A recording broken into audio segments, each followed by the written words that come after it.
कहानी है रामपुर गांव की, जहाँ के मर्द महिलाओं को हमेशा नीचा दिखाने की कोशिश में रहते। अरे अभी तक खाना नहीं आया। क्या मुझे एक और शादी करने की जरूरत है? नहीं जी नहीं, ऐसा मत करना, वरना मैं कहाँ जाऊंगी। खाना लेकर मैं अभी आई जी। गांव की पंचायत में भी फैसले हमेशा औरतों के खिलाफ ही रहते। मैं जो फैसला सुनाता हूँ वो भगवान की आज्ञा होती है। इस लड़के ने अपने मन से शादी करके अच्छा नहीं किया। लड़के को घर भेज दो और इसकी शादी इसकी जाति की किसी लड़के से करवा दो।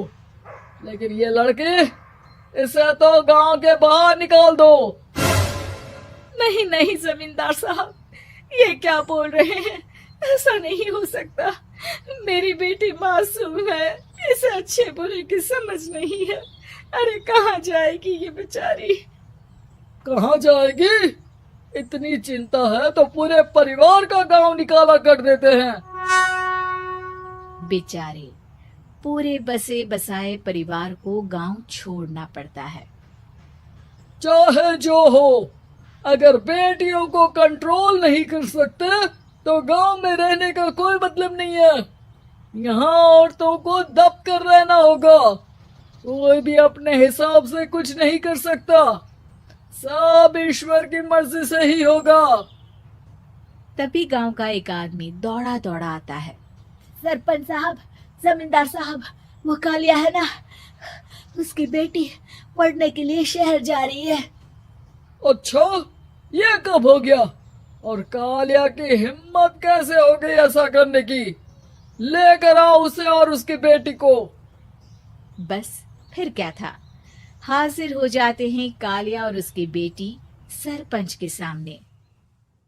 और कालिया, ये क्या सुनने में आ रहा है? बेटी को इंजीनियर बना रहा है तू? और ये बता, गांव में तो स्कूल नहीं है, फिर कहां से इतनी क्लास पास कर गई तेरी बेटी? राधा, जो कि कालिया की बेटी है, उसे लगता है कि सरपंच उसकी तारीफ कर रहे हैं। सरपंच जी, मैंने ऑनलाइन पढ़ाई की है, डिस्टेंस लर्निंग से। सभी में मैंने अच्छे नंबर पाए हैं, जिसे देखते हुए शहर की इंजीनियरिंग कॉलेज में मुझे स्कॉलरशिप मिली है। वाह जी वाह, क्या होती है ये? पहले तो ये बताओ, फिर आगे की बात करते हैं। पूरा गांव राधा की बात सुन रहा था और राधा बोलती जा रही थी। तो ऐसे मैं फ्री में एक अच्छी शिक्षा लेकर गांव में जो कुछ परेशानियां हैं, जैसे बिजली, पानी और इंटरनेट जैसी समस्याओं के लिए काम करूंगी। मैं गांव को शहर से जोड़ने के लिए पुल का निर्माण करवाने का प्रस्ताव रखूंगी। मुझे पूरी उम्मीद है कि जल्द ही हमारा गांव भी तरक्की की राह पर चल पड़ेगा। राधा की बात सुनकर सारे गांव वाले ताली बजाने लगते हैं। सरपंच को समझ नहीं आता कि वो क्या करे। चुप रह नादान लड़की।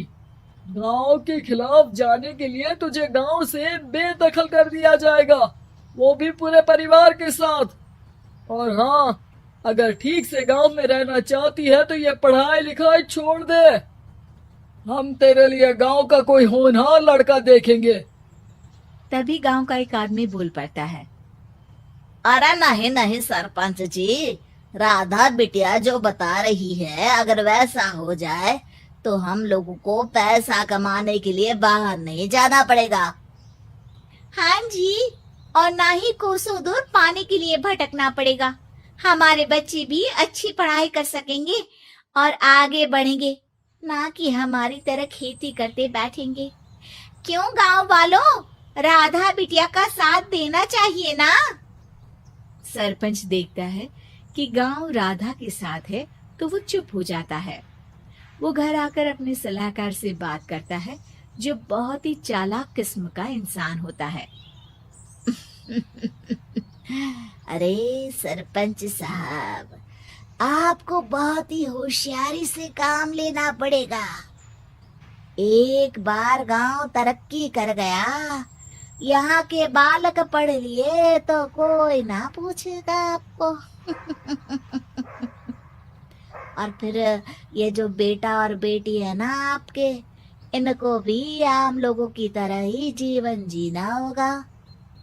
हाँ, लेकिन करे तो क्या करे? वो ना आप मुझ पर छोड़ दीजिए, बस मैं जैसा बोलूं करते जाइए। अगले रोज सुबह जब गांव वाले सोकर उठते हैं तो राधा के घर के बाहर और साथ ही वो लोग जिन्होंने राधा का सपोर्ट किया था उनके घर के आगे लाल रंग से कल आऊंगी लिखा होता है। कल आऊंगी, ये क्या होता है? अरे यह तो खून से लिखा है, लगता है कोई भूत प्रेत या चुड़ैल का साया है। चलो सरपंच जी के पास चलते हैं। सभी सरपंच के पास जाकर उसे सारी बात बताते हैं। और ये तो बड़ी मुश्किल की बात है। चलो, मैं एक बाबा को जानता हूँ, उन्हें बुला लेता हूँ। सरपंच बाबा को लेकर गांव के घर के बाहर जाता है। ओहो, तो ये वो चुड़ैल है जो उन लोगों को निशाना बनाते हैं जो गांव को बदलने का सपना देखते हैं। वो गांव को ऐसे ही संपन्न देखना चाहती है। वो नहीं चाहती कि कोई बाहरी यहाँ का कायाकल्प करे। क्या तुम लोगों में से किसी ने गांव को बदलने की सोच रखी है? तभी राधा की माँ रोते रोते आती है। मेरी राधा घर से गायब हो गई है। अरे कोई तो बचाओ, मेरी बच्ची कहाँ गई?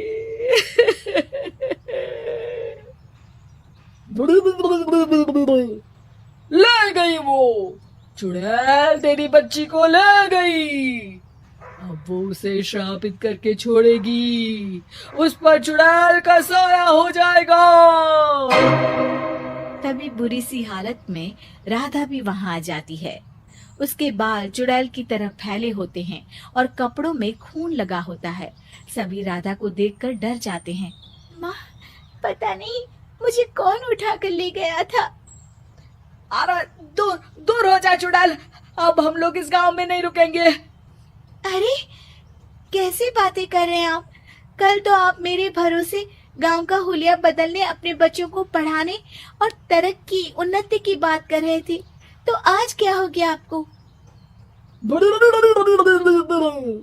ये फिर तुम लोगों को बहकाएगी। ये चुड़ैल गांव में आ चुकी है, ऐसे ही ये तुम्हारे घर के बच्चों को भी ले जाएगी। गांव वाले राधा को गांव से बाहर निकाल देते हैं। उसके माँ बाप रोते रहते हैं लेकिन गांव वाले नहीं मानते। मैं भी अपनी बहन के साथ गांव के बाहर रहूंगा, लेकिन वो पढ़ाई नहीं छोड़ेगी। वहीं सरपंच के घर पर सलाहकार कहता है। देखा, सांप भी मर गया और लाठी भी नहीं टूटी। लेकिन अगले ही दिन सरपंच के घर के बाहर भी वही शब्द लिखे होते हैं और फिर सरपंच की बीवी कहती है, हमारी बेटी को किसी ने अगवा कर लिया है। तभी राधा का भाई वहां आ जाता है। अरे गांव वालों, मैंने सरपंच जी की बेटी को देखा था, वो चुड़ैल उसे उठाकर ले जा रही थी। अरे क्या मजाक कर रहे हो? नहीं नहीं सरपंच जी, आप नहीं जानते, वो चुड़ैल अब आपकी बेटी में आ जाएगी, जैसे राधा के अंदर आ गई थी। तभी सरपंच की बेटी वैसी ही हालत में वहां आती है जैसे राधा आई थी। पापा, पता नहीं कैसे मैं गायब हो गई थी। चुड़ैल, इसके अंदर भी चुड़ैल का साया है, मारो इसे। अरे नहीं नहीं, इसे भी राधा के पास गांव के बाहर ही भेज दो। अरे चुप रहो, मेरी बेटी कहीं नहीं जाएगी और चुड़ैल वुड़ैल कुछ नहीं होता है। अरे कैसे बात कर रहे हो सरपंच जी? आप तो बोल रहे थे कि आपका फैसला भगवान का ज्ञान होता है, तो अपने पर बात आई तो अब आप ऐसे बोल रहे हैं। अरे ना ना ना, आपको अपनी बेटी को त्यागना ही होगा। अरे बुलाओ बाबा को। राधा का भाई बाबा को ले आता है, जिसे अब गांव वालों के डर के कारण सच बोलना पड़ता है। मैं कोई बाबा नहीं हूँ, मैं तो मोची था। ये सलाहकार महोदय ने मुझे कहा था एक्टिंग करने को। अब वो मुझे पैसे देने वाले हैं। अब मुझे माफ कर दो। गलती हो गई, मुझे माफ कर दो। तभी वहां राधा आ जाती है।